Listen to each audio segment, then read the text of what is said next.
ओम शांति।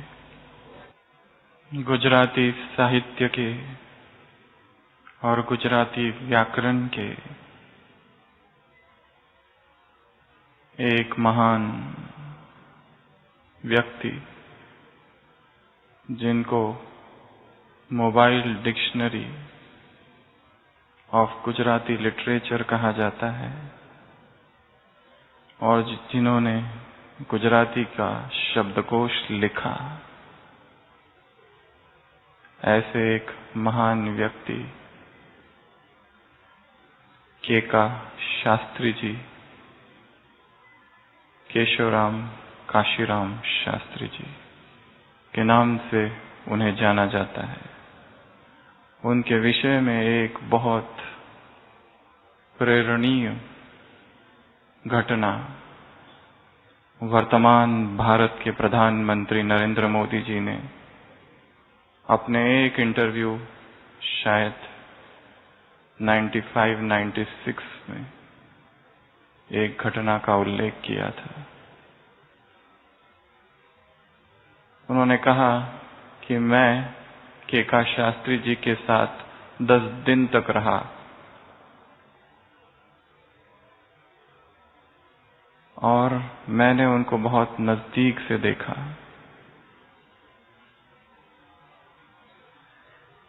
2006 में उनकी मृत्यु हुई। 101 वर्ष के थे वो, और ये घटना है 96 की। तब भी वो बूढ़े ही थे। उन्होंने लिखा, हम दोनों बस में सफर कर रहे थे, हमें कहीं जाना था, और जब भी बस कहीं रुकती थी, कोई रेलवे ट्रैक बीच में आ गया या और कहीं, तो मैंने देखा कि केका शास्त्री जी तुरंत अपनी डायरी खोलते थे और लिखना आरंभ करते थे।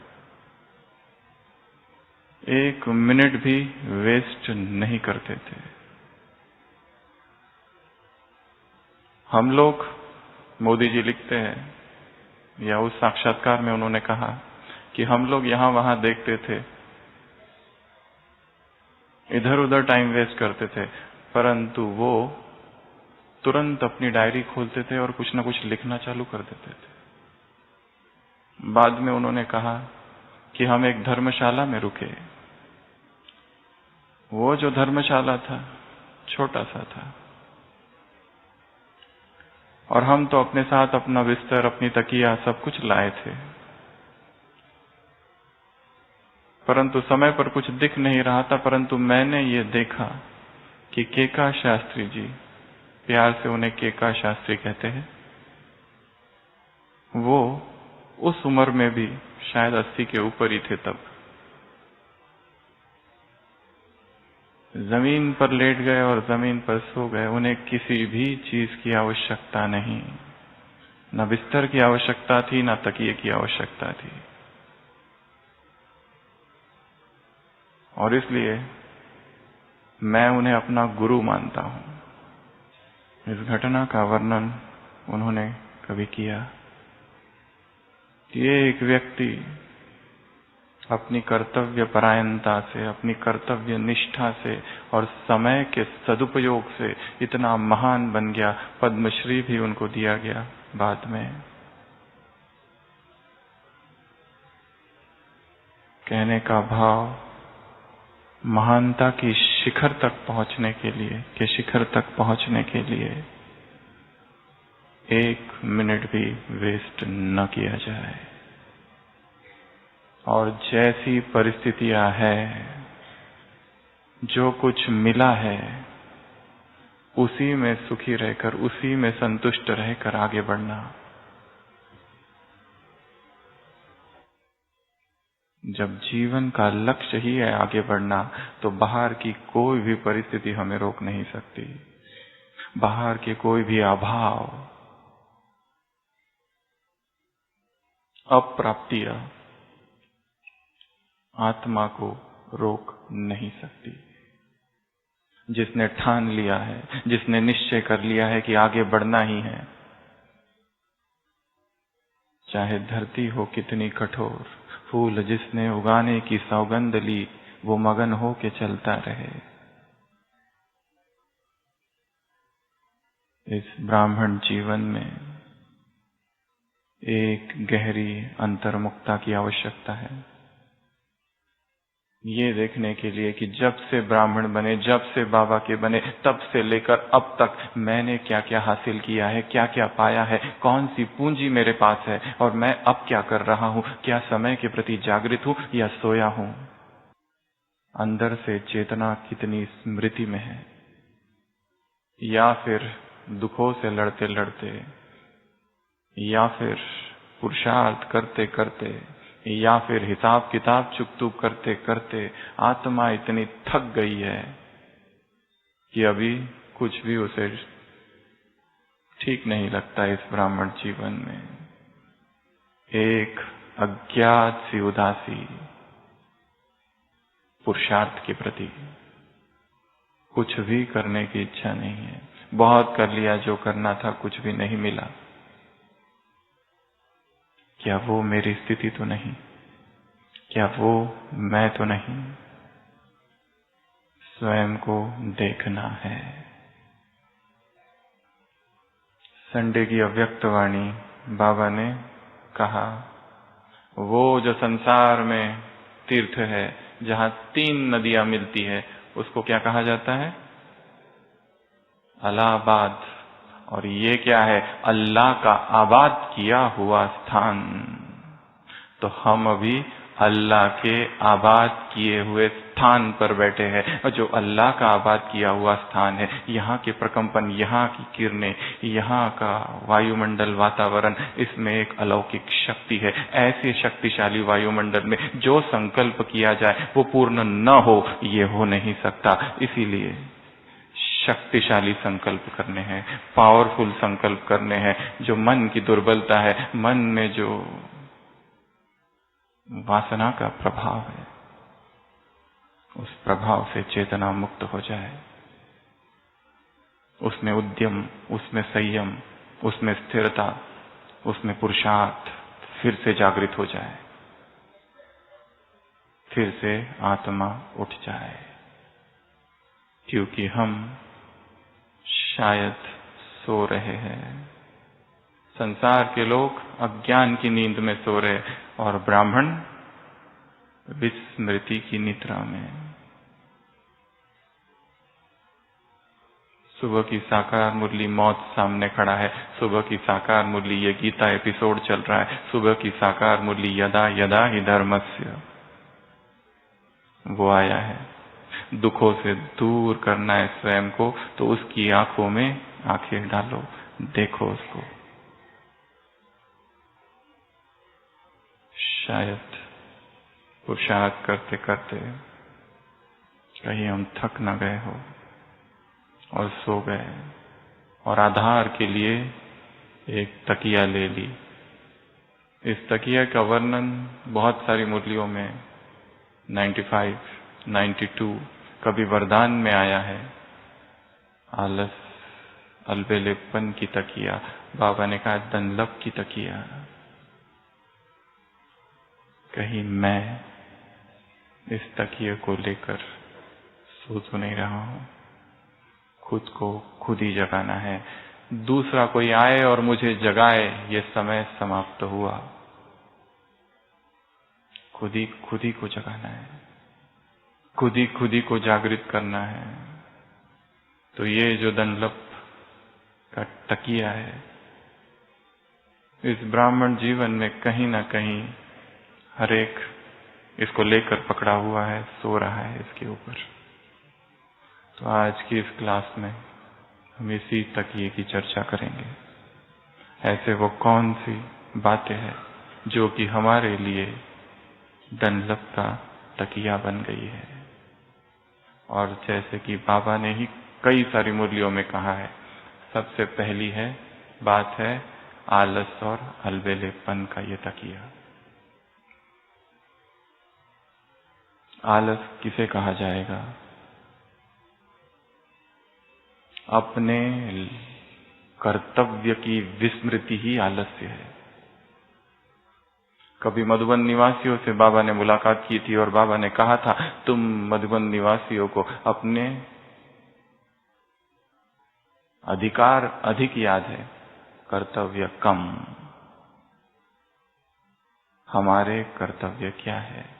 संडे की अव्यक्त वाणी, बाबा ने कहा मास्टर विधाता बनो। 8 चीजों में मास्टर विधाता बनो। पहला तो है ज्ञान। सारे दिन भर हमारे मुख से ज्ञान ही निकलता रहे। किसी साकार मुरली में बाबा ने कहा था, मरने की हालत में हो, बिस्तर पे हो, अभी प्राण छोड़ने वाले हो, तब भी मुख से ज्ञान सुनाते सुनाते शरीर को छोड़ो। यहां तक भगवान कह रहा है। ज्ञान, गुण, शक्तियां, और शक्तियां वो दे सकेगा जो स्वयं शक्तिशाली है। याद की शक्ति, ये एक दूसरा बताया बाबा ने, याद की शक्ति देते रहो। याद की शक्ति दे वो सकेगा जिसमें स्वयं में याद की शक्ति भरी है, जो जागृत है, जिसे पता है कि याद एक कमाई है और ये कमाई केवल अमृत वेले और केवल नुमाशाम करने की नहीं है। सारे दिन भर बीच बीच में समय निकालकर शरीर से अलग हो जाना, बार बार रूहानी ड्रिल करते रहना, तो ही आत्मा में बल भरता है।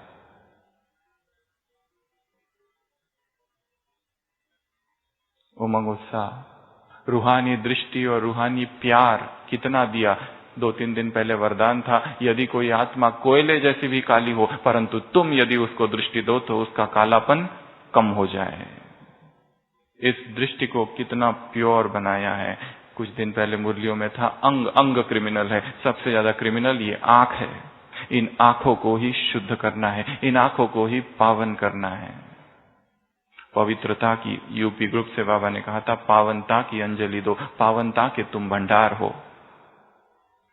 ऐसी अखंड पवित्रता इधर भरनी है तो कहीं जाके आंखों से वो निकलेगी।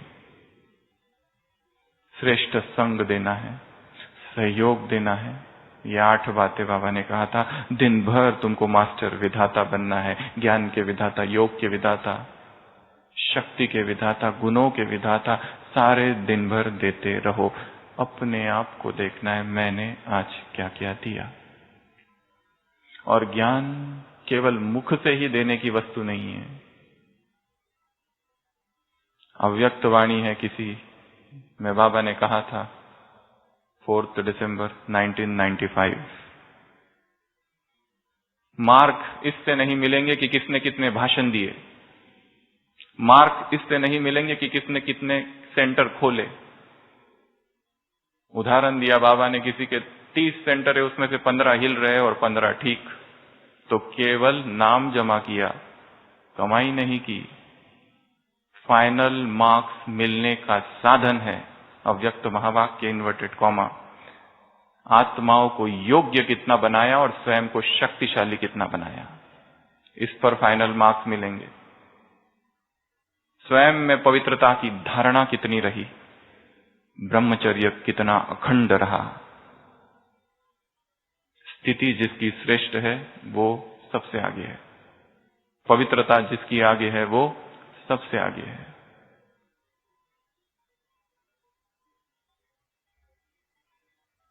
तो सबसे पहली बात है, सबसे पहला तकिया जिस पे बहुत अधिकांश आत्माएं सो रही है, वो है आलस, वो है अलबेलापन।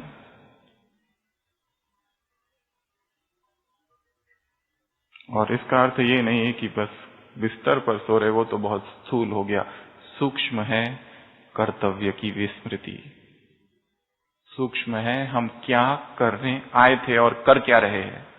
आए थे तपस्या करने, आए थे तपस्वी स्वरूप बनने, आए थे ज्वालामुखी योगी बनने, और क्या बन के कर रहे हैं। सेवाओं में ऐसे खो गए कि तपस्या रह गई। जिन्होंने सेवा करते करते ज्ञान और योग को छोड़ दिया, वो धीरे धीरे ज्ञान मुक्त और योग मुक्त होते जाते और एक दिन लंबी छुट्टी पर चले जाते।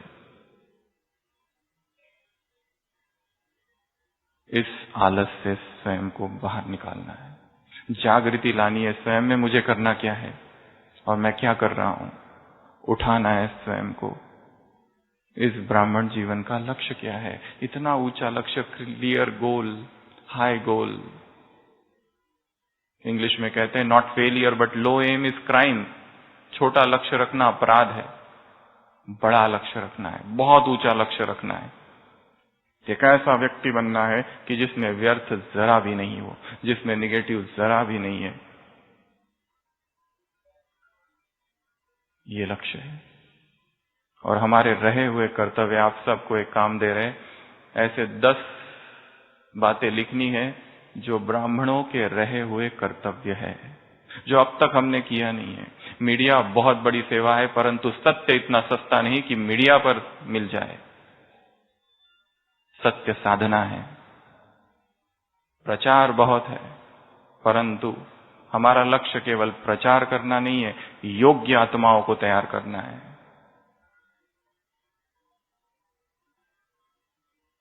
इस आलस से स्वयं को जगाना है, उठाना है। और इसके लिए विधि है, सारे दिन भर ज्ञान का चिंतन बुद्धि में होता रहे, और कोई दूसरी बात ही नहीं। बुद्धि में ज्ञान ही गूंज रहा है। आज बाबा ने स्लोगन में क्या कहा, वरदान में क्या कहा, इस वाक्य का क्या अर्थ है, उस वाक्य का क्या अर्थ है। कोई मिले तो केवल ज्ञान की चर्चा, ज्ञान ज्ञान ज्ञान, ज्ञान में डुबो के रखना है। और बीच बीच में अशरीरीपन, बीच बीच में शरीर से डिटैच। दादी उस दिन कह रही थी, यदि बाप से प्यार है तो शरीर से अलग हो जाओ। शरीर पकड़ के है, इस ग्रिप को थोड़ा ढीला करना है। दूसरा है बहानेबाजी की तकिया। रमेश भाई साहब ने कभी बाबा से पूछा था, बाबा आप ये क्या कहते रहते हो हमेशा, हर बात में नंबरवार नंबरवार नंबरवार। बाबा ने कहा, नहीं बच्चे, एक बात में सभी नंबर 1 है, और वो कौन सी? बहानेबाजी। दादी जानकी ने कभी कहा, झूठ बोलना पाप है, पर उससे भी बड़ा पाप है बहानेबाजी, झूठ से भी बड़ा। ज्ञानामृत में कभी आर्टिकल आया था, मुरली न सुनने के 108 कारण। इसको और आगे बढ़ाओ, मुरली चिंतन न करने के क्या कारण है? क्यों हम नहीं कर पा रहे? क्यों बहाने हैं जीवन में, हर चीज का बहाना।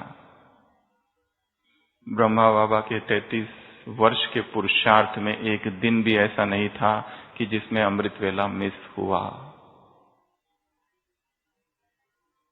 हमारा क्या हाल है? और वो केवल अमृत वेला उठना ही पुरुषार्थ नहीं है, कितना वो शक्तिशाली है, कितना जागती ज्योत बन के बैठे हैं, कितनी पावर अंदर भर रही है आत्मा में। ऐसी स्थिति हो, ऐसी स्थिति हो अमृत वेला कि लगे कि आनंद से भर गई आत्मा। परम धाम की सारी शांति अवतरित हो गई है यहाँ, परम धाम का सारा आनंद यहाँ आ गया है। ऐसी अनुभूति, लेश मात्र नींद नहीं, लेश मात्र झुटका नहीं। ये तब होगा जब आत्मा जागृत है। जब हल्के से संकल्प है, ठीक है करना है, तब नहीं होगा। जागृति, इनर अवेकनिंग की आवश्यकता है। तो पहला तो आलस है जिसमें आत्मा डूब गई है, इस आलस से स्वयं को बाहर निकालना है। और दूसरा है बहाने। कोई भी बहाना नहीं चलेगा। पुरुषार्थ के लिए तो कोई भी नहीं चलेगा, ब्रह्मचर्य के लिए कोई भी नहीं चलेगा, श्रीमत के लिए कोई भी नहीं चलेगा। श्रीमत ही जीवन है, श्रीमत के लिए जीवन है। यदि उसमें छेड़छाड़ कर रहे, यदि उसमें मॉडिफाई कर रहे हैं श्रीमत को अपने अनुसार, तो शायद मार्क्स कम होंगे। एक बहुत आलसी व्यक्ति एक बार किसी जंगल से गुजर रहा था और जंगल में उसे शेर की आवाज आई, सीधा झाड़ पर चढ़ गया।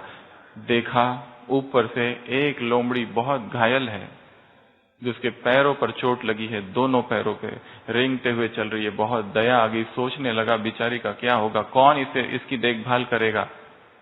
और देखा एक शेर आया उधर से, एक मांस का टुकड़ा उसके मुख में, सारे पशु पक्षी भाग गए, पर वो लोमड़ी वहीं थी और उस शेर ने वो मांस का टुकड़ा वहां रख दिया, उसकी मदद की।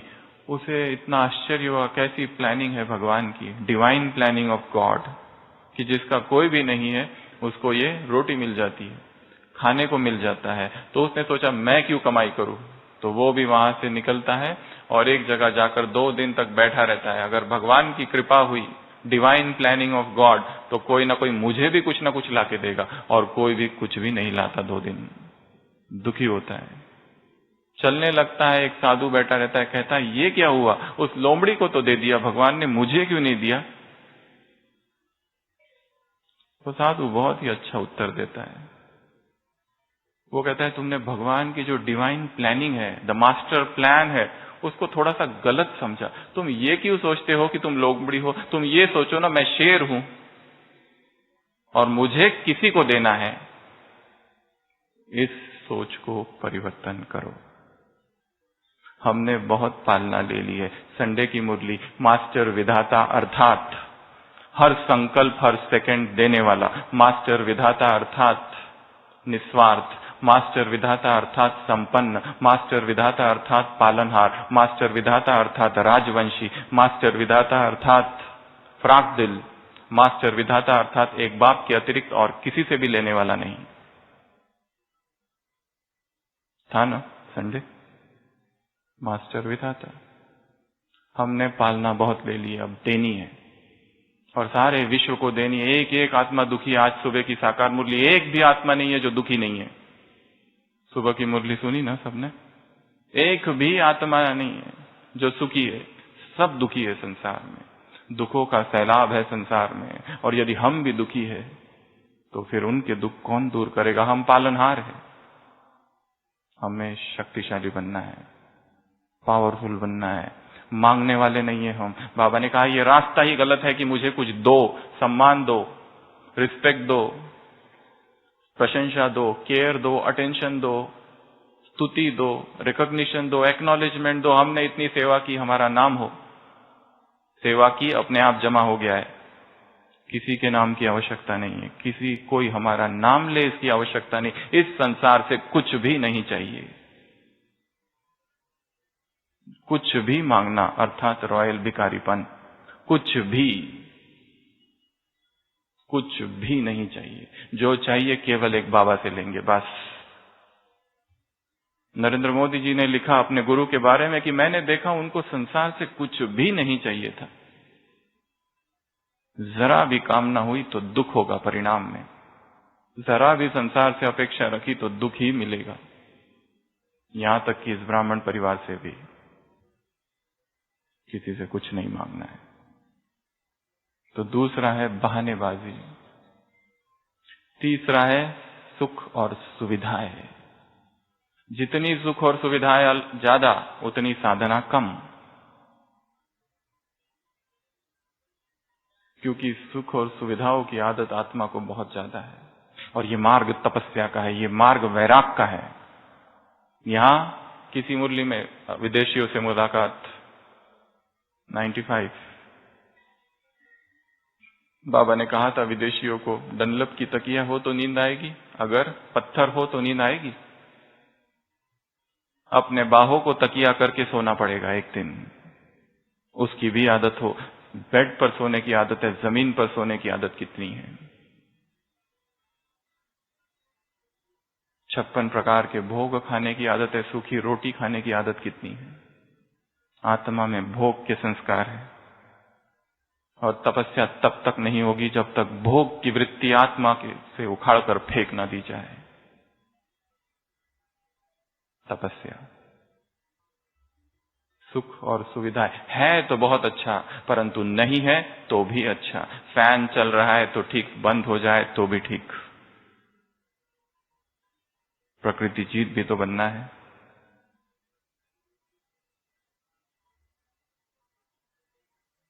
उसके बाद में तो उससे बड़ी माया है, उससे बड़ा तकिया है, डिजिटल तकिया। दिन रात सेवा कहो या कुछ भी कहो, उसको साधन मानकर उसी में डूबे हुए हैं। मोबाइल का प्रयोग ज्ञान, योग और सेवा, बस इन तीन ही चीजों के लिए होना चाहिए। और हम देख रहे वर्तमान में कैसी माया है मोबाइल की। लंबे लंबे messages, text, calls, video calls, romantic talks,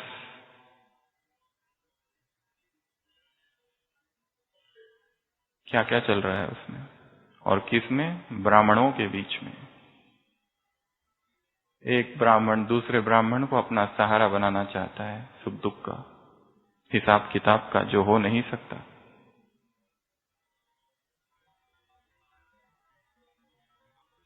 सब कुछ जानते हुए भी, सारा ज्ञान होते हुए भी आत्माओं में दैहिक आकर्षण। और कैसे? मोबाइल से। उसमें उसके चित्र, उसके वीडियो, उसके गीत, उसकी कहानियां, ये संसार के ये चारों चीजें जो है, ये किन्होंने लिखी है? जिनका मन देहभान में डूबा है। और वो यदि हम देखने में लगे हुए हैं तो हमारा मन भी उसी रंग में रंग जाएगा। इसके लिए इन सब चीजों से हमारा कोई सरोकार नहीं। संसार में जो होना है होने दो। वो हमारे लिए माया का ही रूप है। माया बहुत बहुत बहुत ही सूक्ष्म है। कई सारे कुमारों के फोन आते हैं और पहली लाइन एक ही होती है कि हम वो बात बताना चाहते हैं कि जो बहुत प्राइवेट है और वो किसी को बता नहीं सकते और शर्म आती है बताने हुए। और वो सीखी कहां से है? मोबाइल से। और कोई साधन ही नहीं है, वहीं से सब कुछ सीखा। सारे दिन भर सेवा, रात में बेचैनी, और बेचैन मन, आलस वाला, अलबेलापन वाला मन और एकांकी मन बेचैन होता है और विकारों की ओर आकर्षण होता है। एक महान ब्राह्मण आत्मा को विकार का आकर्षण नहीं है, पर आकर्षण तब होता है जब वो खाली हो जाती है। सारा दिन केवल सेवा सेवा सेवा, ज्ञान से मुक्त, योग से मुक्त, और रात में बेचैनी, और रात का वो समय डिजिटल आकर्षण जहां बढ़ जाता है। जहां सोने का समय 10 का है वो 11 हो जाता है, 12 हो जाता है। और उठते तो है अमृत वेला, परंतु वो शक्ति नहीं है उसमें। हर वो चीज जो हमारे पुरुषार्थ में बाधा है, विष की तरह उसका त्याग कर देना है। वो व्यक्ति भी हो सकता है, वो साधन भी हो सकता है, वो कोई संबंध हो सकता है, वो कोई पुरानी याद भी हो सकती है, पुरानी स्मृतियां हो सकती है, पर वो हर वस्तु, हर व्यक्ति, हर संबंध जो मेरे और मेरे पुरुषार्थ के बीच है, जो मेरे और मेरे बाबा के बीच है, वो विष है। त्यज देना है, नहीं चाहिए। हिम्मत का कदम है, पर छोड़ना पड़ेगा।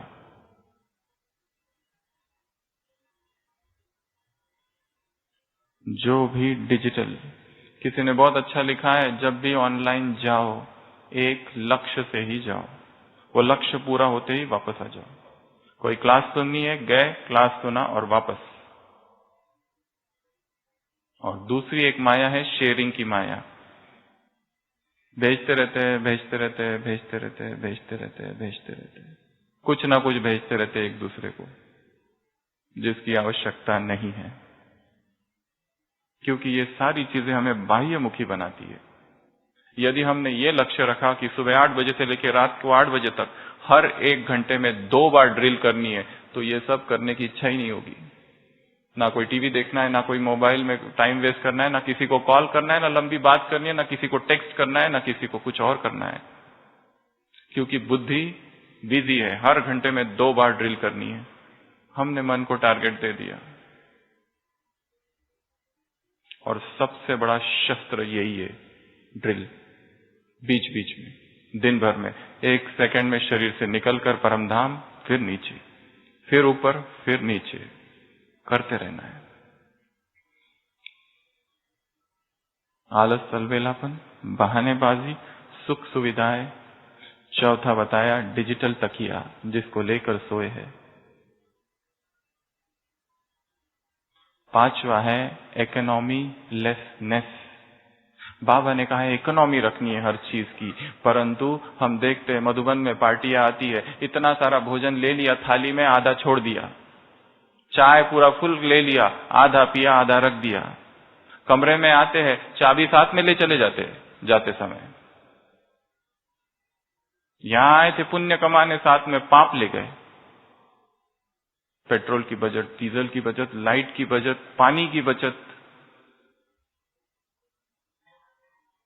गाफिल है इन सब चीजों से, और बोझ चढ़ रहा है सूक्ष्म में, या फिर सूक्ष्म में किसी आत्मा को ऐसा दुख दिया जा रहा है कि उसके संकल्प चल रहे हैं जो हमारे पुरुषार्थ को आगे बढ़ने नहीं देगा।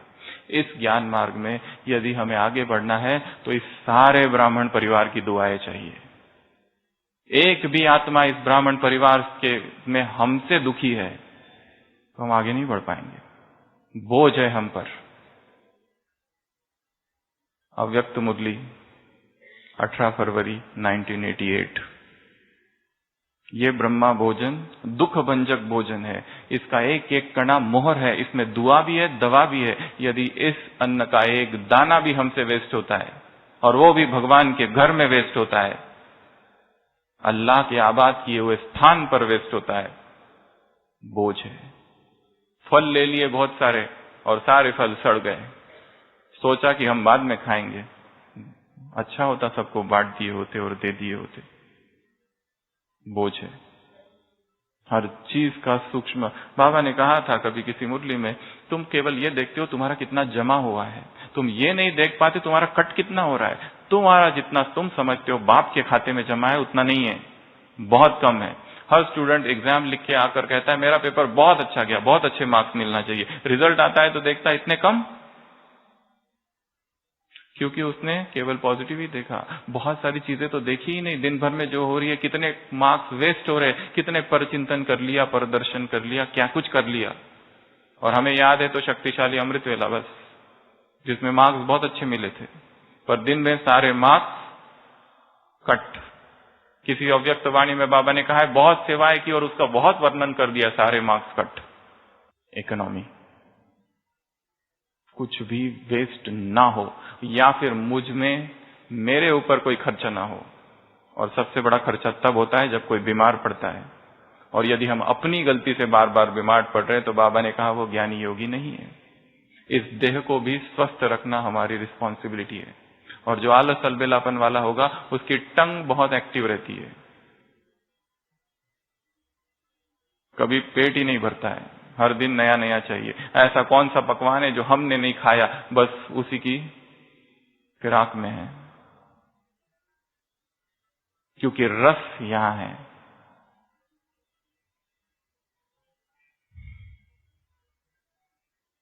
उसके बाद में अगला है फैमिलियरिटी का तकिया। विकार तो नहीं है, पर दो आत्माओं में फैमिलियरिटी है। दो आत्माओं को एक दूसरे की दिनचर्या पूरी पता है, वो इस समय क्या कर रहा होगा, कर रही होगी। इतना गहराई से एक दूसरे को जानते हैं, बहुत ज्यादा फैमिलियरिटी के संस्कार, बहुत ज्यादा बात करने के संस्कार, बहुत ज्यादा गिफ्ट शेयरिंग, बातों की शेयरिंग, हर चीज में फैमिलियरिटी है।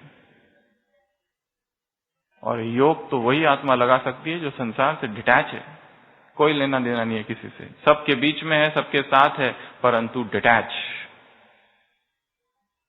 कहीं गए, 4 दिन सेवा की, आ गए, खत्म। 1000 बार फोन करना क्या हो रहा है, क्या नहीं, क्या नहीं, क्या नहीं, इसकी कोई आवश्यकता नहीं। कभी दादी प्रकाशमणि ने शिविर वालों से ग्रुप में कहा था कि जब मधुबन में आते हैं, सभी शिविर वालों को कहा था, या सेवाधारियों का ग्रुप था शायद, आने के बाद एक बार घर फोन कर देना हम पहुंच गए, बस, बाद में करने की जरूरत नहीं है। रोज ही फोन कर रहे तो यहां है या अभी भी वहीं है। Deep familiarity, attachment. योगी अर्थात अनासक्त है, किसी से कोई मतलब नहीं, सबसे प्यार है पर सबसे न्यारा है। और ऐसी आत्मा ही जब योग में बैठती है तो सीधा आत्मा उड़कर परमधाम जाती है, नहीं तो यहां के व्यक्तियों की याद आती रहती है। कल की मुरली में था, उड़ जाओ देह और देह की दुनिया से, संबंधों से, फैमिलियरिटी। उसके बाद है फूड, भोजन। भोजन के 4 नियम याद रखने हैं। पहला, हंगरलेस ईटिंग। भूख नहीं है फिर भी खाए जा रहे हैं। जरूरी नहीं है सब कुछ खाया जाए, जो कुछ मिल रहा है, सूप ले लो, थोड़ा कुछ ले लो, हो गया। दूसरा है ओवर ईटिंग। और जब जीवन में कोई लक्ष्य नहीं है, आलस समाया हुआ है, तो अपने आप जो व्यक्ति आलसी होता है उसे बहुत खाने की इच्छा होती है। खाते रहो, खाते रहो, खाते रहो, खाते रहो। सारा रस भोजन में ही है।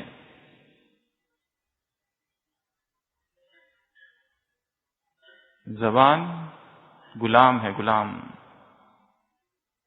मास्टर सर्वशक्तिवान, इन्वर्टेड कॉमा, अव्यक्त महावाक्य, अर्थात स्वाद से परे।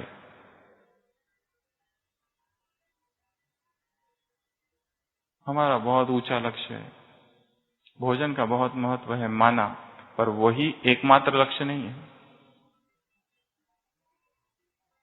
वो भी एक तकिया है।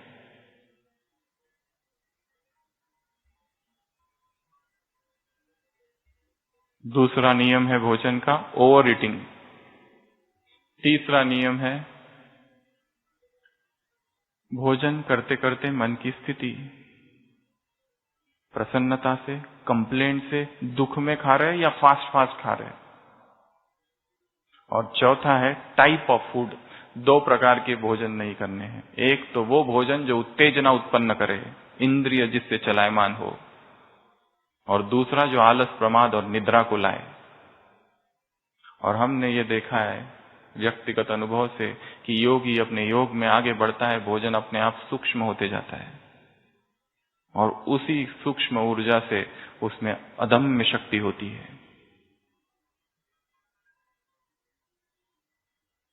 अमेरिका के एक प्रेसिडेंट ने कभी कहा था, I never repent for having eaten less yesterday.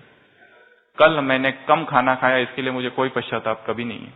पश्चाताप हमेशा किसके लिए होता है? कम खाने के लिए या ज्यादा खाने के लिए? ज्यादा के लिए होता है, कम के लिए कभी नहीं होता है।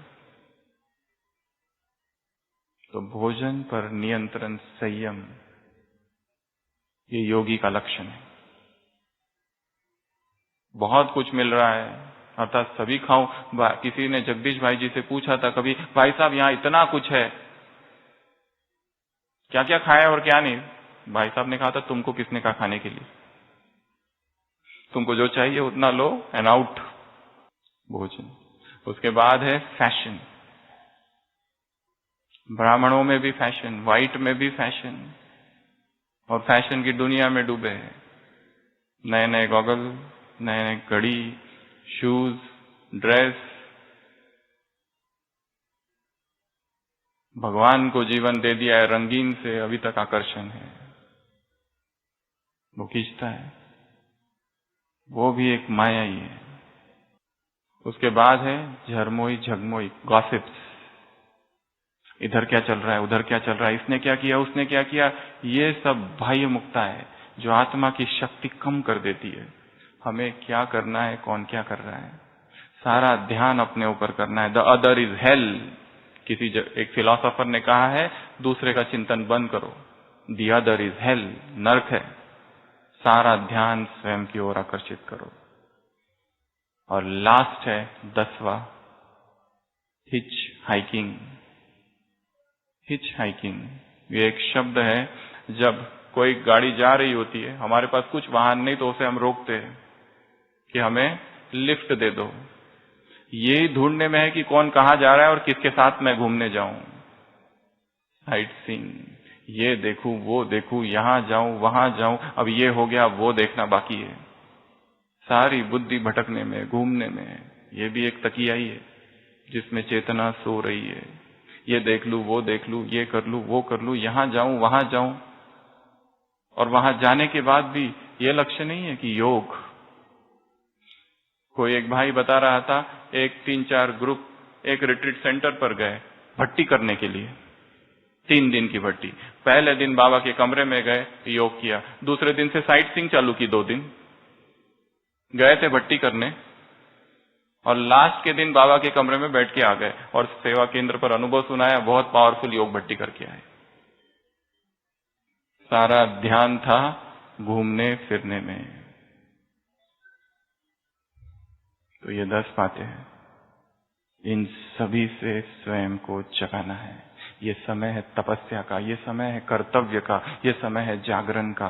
और हम क्या कर रहे हैं, किस लिए हम यहाँ आए थे? क्या ये सब करने आए थे? ये तो संसार के लोग भी कर रहे हैं, फिर हमारे में उनमें क्या अंतर? हमारा जीवन श्रेष्ठ जीवन है, तपस्वी जीवन है, वैरागी जीवन है, धधकती वैराग की आग है वो इसमें। बाबा ने कहा तुम्हारी नींद फिट जाए, ऐसी तुमको चिंता हो संसार का, क्या करें हम, क्या दे संसार को? कैसे नींद आ सकती है जब इतने काम बाकी है? और ये काम दिन में नहीं होते, सुबह होते हैं, सुबह के समय। तीव्र पुरुषार्थी अर्थात कम से कम 4 घंटा बैठा योग चाहिए। बहुत बड़ी तपस्या है।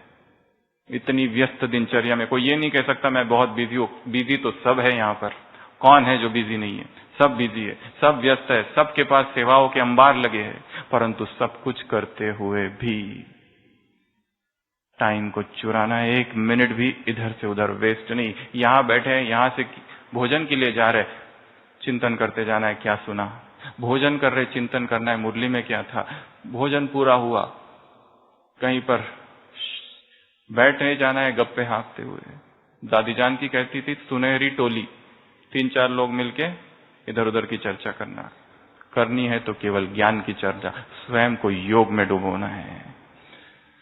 तो ऐसे इस डनलप के तकिए से स्वयं को जगाना है। समय की ये नजाकत, समय का ये इशारा, समय का ये कॉल हम सब के लिए है। ओम शांति।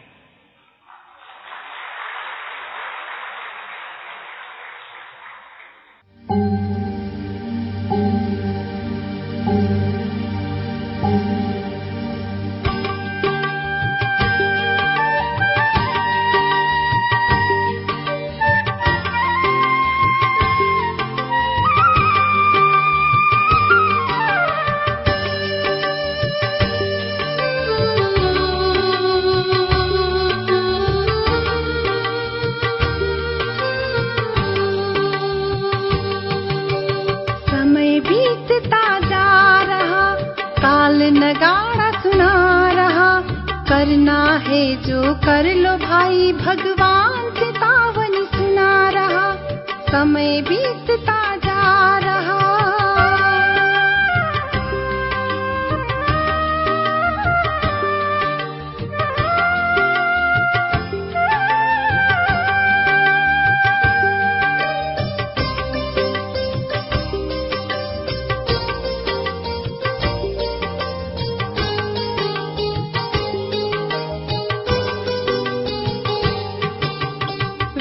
लीला सुना रही विश्व अंत का हाल, विनाश लीला सुना रही विश्व अंत का हाल।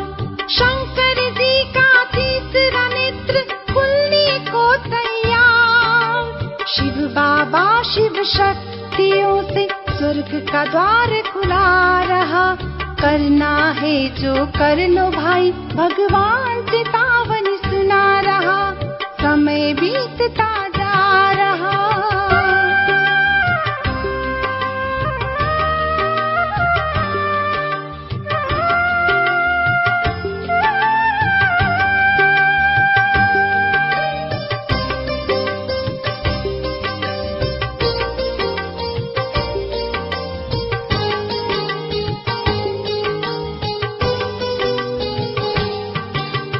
ज्योतिष साधु और वैज्ञानिक सोच सोच के हारे, ज्योतिष साधु और वैज्ञानिक सोच सोच के हारे। गिरने को है महल जगत का, मन ही मन घबराए, डूबते को तिनके का सहारा मानव आज दिखा रहा, करना है जो कर लो भाई, भगवान चेतावनी सुना रहा, समय बीतता जा काल नगाड़ा सुना रहा। करना है जो कर लो भाई, भगवान चेतावनी सुना रहा। समय बीतता जा रहा, समय बीतता जा रहा, समय बीतता जा रहा, समय भी